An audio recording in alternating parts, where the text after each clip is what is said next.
Hi, everybody. So I'm going to be presenting about my capstone, How to Rewrite Malaysian History. The way I frame this capstone is more of a practical guide to help inspire Malaysian academics to incorporate technological tools to the end-to-end process of writing history. One of the reasons why I frame it this way is because of this kind of contention between the humanities and the CS world that I don't think is unique to just students, but also people who are older in actual academics, where people in the humanities world often think that doing math and coding is just really, really difficult. And it's just like the learning curve is too steep. And people in CS often think that, oh, like reading papers is a lot of work and I just want to write my code or write my proofs and be done with it.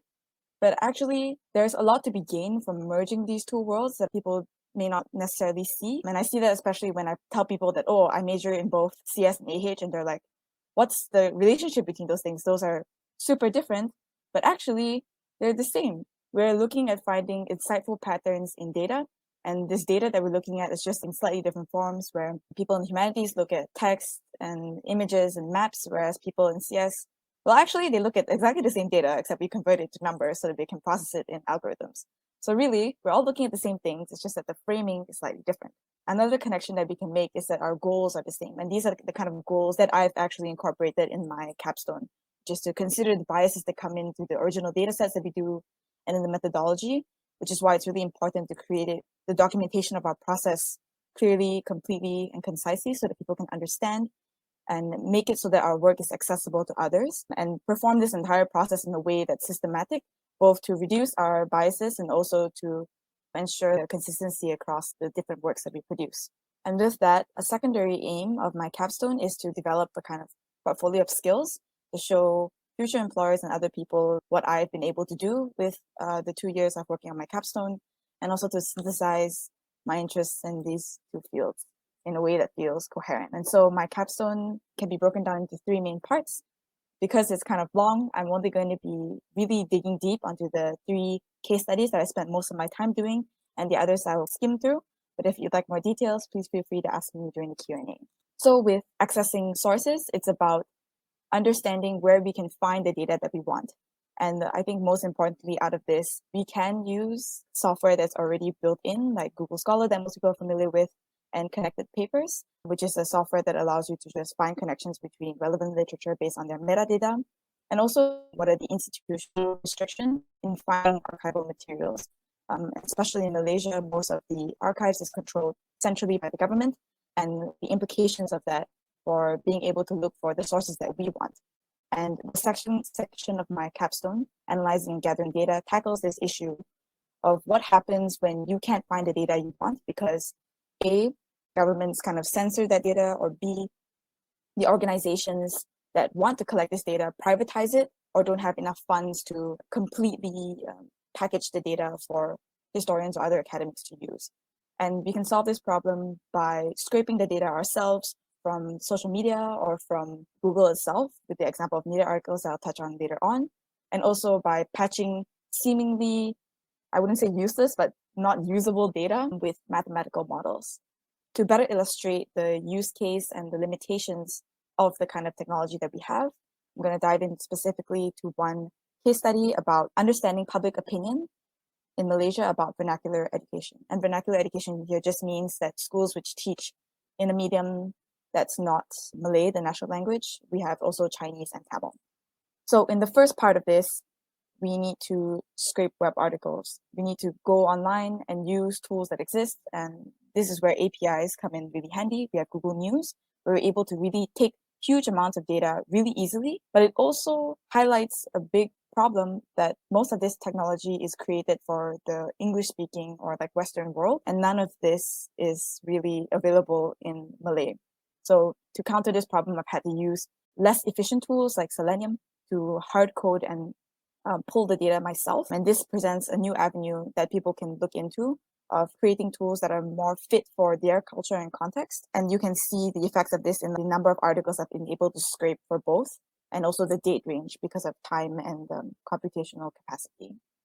And then the second part of this goes into the actual analysis itself, where we have multiple different libraries that are trained on different kinds of data sets that are very particular for English, whereas for Malay, there's only one library. It's quite powerful, but it's still just one library with a very limited data source and not as transparent of how they actually train the model. And in this, even though it can perform a wide variety of functions, we'll see that the output that you get is you can't ascribe as much confidence to it because you're not quite sure exactly how they train the model, exactly what kind of data they use, and you don't have enough secondary literature that kind of like dives deep into this. So that also serves as a potential future work for other academics. And I'd just like to touch on one of the results from the model. So this is the graph that you get from performing an emotion analysis on the text. Emotion analysis just outputs to you the percentage of how much anger, fear, happiness, surprise, or sadness that the collection of articles show. And this is a progression over time. So we see an extremely high prevalence of fear for English articles compared to an overwhelming amount of anger in Malay articles. And I can't say that, oh, all Malay people are really angry about vernacular schools because A, it's not trained in such a way that I feel comfortable with saying that model picked out the correct features, but it does present a new avenue of research that we may not have been able to see if we didn't use this kind of technological approach because we're too either preoccupied with our own biases of how we people perceive the emotions connoted within the articles, or we just weren't thinking of it in terms of emotions in the way that this method allows us to.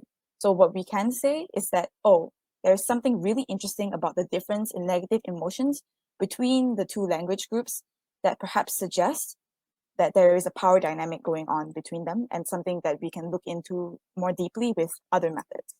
And in the third part of my capstone, I have a section on public history. So this section is more about communicating all these findings to the public in a way that kind of invites them to really understand and collaborate in the process of writing history and not just take it in as secondary readers. It's also about presenting your findings in a way that's accurate to the level of confidence that you initially had in your research. So two main case studies I worked on here is with an infographic that will be published next week on Instagram, and the second one with a website that I coded as the long form version of the infographic. They both focus on May 13, which is a racial riot that happened in Malaysia. And I'm choosing this topic primarily because it is a pretty sensitive issue, and it's something that is very formative of Malaysian national identity and is a precursor to a lot of racially motivated policies that happen later on. People are not quite certain exactly what happened because there's not enough records. And I think this is a great place, especially for historians, to come in to talk about how we might negotiate between these different narratives. And one of the main considerations I mentioned in my paper is about medium. So with Instagram, the majority of your audience is going to be urban youth who are primarily more educated and also English speaking, given like the language that I've used for the post, which also skews the kind of way that we want to frame it. So I use much less jargon. I try to make everything really punchy and to the point, giving only essential information and redirecting them to other sources to read if necessary within the caption and the references section.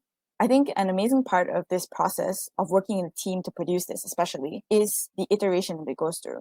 So when we design works of public history, it's usually not created by a single person, but is better created with a team of people, especially who have different kind of perspectives on the issue, where you can kind of determine, oh, okay, let's not include this image because it may make some people feel sensitive or that it produces a gory image that we don't want our audience to feel. Let's remove this piece of information because it's diverting our audience's attention away from the main focus of a very short infographic. And this conciseness is extremely necessary in shorter form mediums like Instagram. And if we look at a different example, like the website, we are able to incorporate much longer text and direct our audience's attention in different ways. So for example, here, I can really summarize and dive into the different views that have formed the basis of the research for the Instagram article because I have much more space and the audience has a lot more ability to jump around in the website compared to just like flipping through 10 slides on Instagram. And it's also about creating ways that users can interact with it and take control of their own narrative. Another part is also about presenting the data in a way where they can move through it. So this is on the website itself, which I won't show right here because it might not load fast enough. When you scroll through, the map itself kind of moves and you can see, oh, when I'm talking about the riot starting here and moving here, you can see kind of that spatial distance that you might not be able to see in an academic paper or in a more static medium. And the final part is also about making your sources really clear. So I've included all these little bubbles for citations that people can click into if they really want. And all of this is to say that my capstone is trying to help people write history in a way that will include a more diverse public. But one major limitation is that the paper itself doesn't help bridge this academic and public domain because of the way it's put out. Like, I'm not putting it in a medium or a forum or a place where people can easily access it, but I'm trying to inspire a way that you can look forward into thinking how guides like this could possibly be included in the methodology section of different papers to encourage people within different disciplines or communicating with the public to make it more accessible. Thank you.